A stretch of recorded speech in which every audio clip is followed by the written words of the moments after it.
In this video, we will learn how to use filter in Google Sheet. So let's start. This is my Google Sheet. I have some product name data and sales.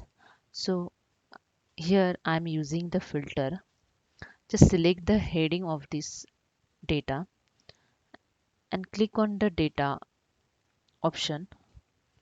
You get here the filter views. Create the new filter views.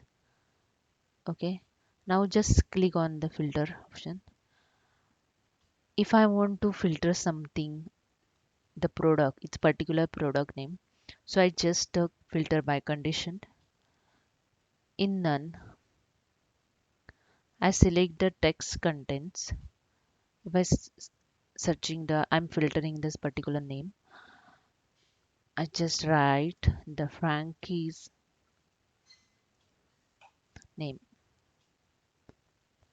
and Frankie's and click on OK. That's it. You can see here the product related to the Frankie's sweatshirt is filtered.